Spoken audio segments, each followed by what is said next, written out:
여러분 혹시 이런 생각 해본 적 없으세요? 내가 내리는 판단이나 결정들이 과연 얼마나 객관적일까 하고 말이죠. 오늘은 바로 그 문제, 우리도 모르는 사이에 우리 생각의 방향을 교묘하게 조종하는 머릿속에 보이지 않는 손, 확증 편향에 대해 이야기해 보려고 합니다. 자, 본격적으로 시작하기 전에 우리 스스로한테 한번 솔직하게 물어보죠. 나는 정말 세상을 있는 그대로 보고 있을까요? 아니면 혹시 내가 보고 싶은 대로만 보고 있는 건 아닐까요? 이 질문에서부터 오늘 이야기가 시작됩니다. 우리 뇌는요, 되게 효율을 추구하거든요. 여기 이미지처럼 여러 갈래길이 있을 때 굳이 힘들게 어둡고 새로운 길을 개척하기보다는 이미 불이 환하게 켜진 익숙한 길로 가려는 본능이 있어요. 그게 제일 편하고 안전하니까요. 내가 이미 알고 믿는 걸 다시 확인하는 길.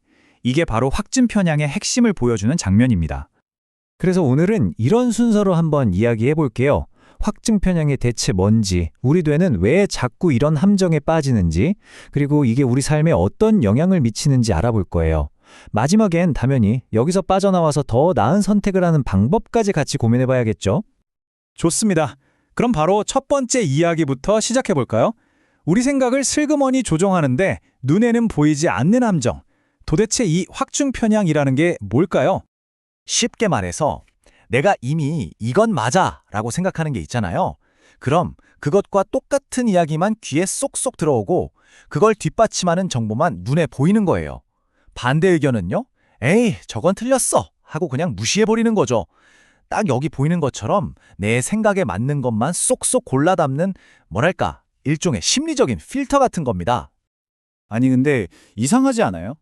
우리 뇌가 왜 이렇게 어떻게 보면 좀 바보 같은 함정에 빠지는 걸까요? 사실 여기엔 다 그럴 만한 이유가 있습니다. 아주 깊은 심리적인 이유가 말이죠. 크게 보면 한 세 가지 이유 때문인데요. 첫째는 뇌가 게을러서 그래요. 인지적 에너지 절약이라고 하는데 뇌도 에너지를 아끼고 싶으니까 자꾸 쉬운 길만 찾는 거죠. 이미 아는 걸 또 믿는 게 제일 편하잖아요. 둘째는 마음이 불편한 게 싫어서예요. 이걸 인지 부조화 회피라고 하는데요. 내 믿음이 틀렸다는 걸 마주하면 스트레스 받잖아요. 그걸 피하고 싶은 거죠. 그리고 마지막, 우리는 우리 편을 좋아하잖아요. 사회적 동일시인데 내가 속한 그룹, 내 편 사람들이 믿는 걸 같이 믿어야 안심이 되는 거예요. 자, 그럼 이게 그냥 이론적인 얘기냐? 절대 아니죠. 이 확증 편향이 우리 실생활에 얼마나 깊숙이 들어와 있는지 그리고 얼마나 큰 영향을 미치는지 한번 구체적인 예시들로 살펴볼게요. 아마 생각보다 훨씬 더 심각하게 느껴지실 겁니다. 정치나 경제는 말할 것도 없고요. 사회, 문화, 그리고 우리 생명과 직결된 법이나 의료 분야까지 정말 우리 사회 구석구석에 이 확증 편향의 영향이 없는 곳이 없다고 봐도 과언이 아닙니다. 예를 들어 법정 한번 생각해 볼까요? 만약 수사관이 처음부터 이 사람이 범인일 거야 라고 딱 찍어버리면 어떻게 될까요? 그럼 그 사람의 유죄를 증명할 증거만 눈에 불을 켜고 찾게 되는 거예요. 알리바이나 무죄를 주장하는 증거들은 에이, 저건 거짓말이겠지 하고 그냥 넘겨버리기 쉽죠. 이게 결국 억울한 옥살이를 만드는 비극의 시작이 될 수 있는 겁니다. 병원에서도 마찬가지예요. 초기 진단 편향이라는 말이 있는데 이게 정말 무서운 겁니다. 의사가 환자를 보고 이 병이겠군 하고 한번 결론을 내리면 그 진단에 들어맞지 않는 다른 증상들은 그냥 사소한 거라고 치부해버릴 수 있다는 거죠. 이건 정말 심각한 오진으로 이어질 수 있는 아주 위험한 생각의 함정입니다. 그리고 요즘 우리랑 제일 가까운 이야기죠. 바로 소셜미디어. 이건 뭐 거의 확증 편향을 키우는 거대한 배양 접시나 마찬가지예요. 알고리즘이 기가 막히게 내가 좋아할 만한 것들만 골라줘 보여주잖아요? 그러다 보면 어느새 나랑 비슷한 생각만 하는 사람들 속에서 내 생각이 무조건 맞다는 착각에 빠지게 되는 거죠. 이걸 바로 필터 버블이라고 부릅니다. 한번 빠지면 헤어나오기 힘든 악순환이에요. 주식 투자해보신 분들은 아마 확 와 닿으실 텐데요. 투자 실패의 전형적인 시나리오가 딱 확증 편향을 보여주거든요. 자, 보세요. 먼저 이 주식 대박 날 거야 하는 믿음이 생기죠.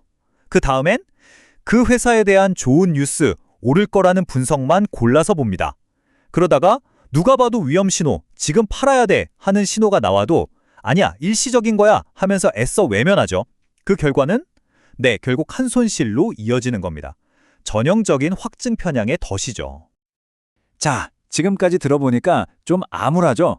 이렇게 강력한 생각의 함정에 우리는 그냥 당하고만 살아야 하는 걸까요? 아니요, 그렇지는 않습니다. 다행히도 여기서 빠져나올 방법이 분명히 있어요. 지금부터 그 방법을 한번 같이 찾아보죠. 맞습니다. 바로 이 열린 문처럼요. 아무리 꽉 막힌 생각의 감옥이라도 비상구는 반드시 있습니다. 그럼 그 문을 열기 위해서 우리가 가장 먼저 해야 할 일은 뭘까요? 가장 중요하고 또 가장 어려운 첫걸음일 수 있는데요. 바로 인정하는 것입니다. 아, 나도 편향될 수 있구나. 이걸 인정하는 거죠. 확증 편향이라는 게 나도 모르게 작동하거든요. 그래서 내가 이런 필터를 가지고 있다는 걸 알아차리는 것만으로도 이미 절반을 성공한 거나 마찬가지예요. 이게 바로 자기인식의 힘이죠. 자, 내가 편향될 수 있다는 걸 인정했다면 이제는 구체적으로 행동해야겠죠? 몇 가지 실질적인 방법이 있어요. 첫째, 일부러라도 내 생각과 반대되는 의견을 찾아보는 거예요. 둘째, 한 군데서만 정보 얻지 말고 여기저기 다양한 소스를 비교해보는 거죠. 셋째, 이것 좀 중요한데 내 생각과 다른 이야기를 들을 때 마음이 좀 불편하잖아요?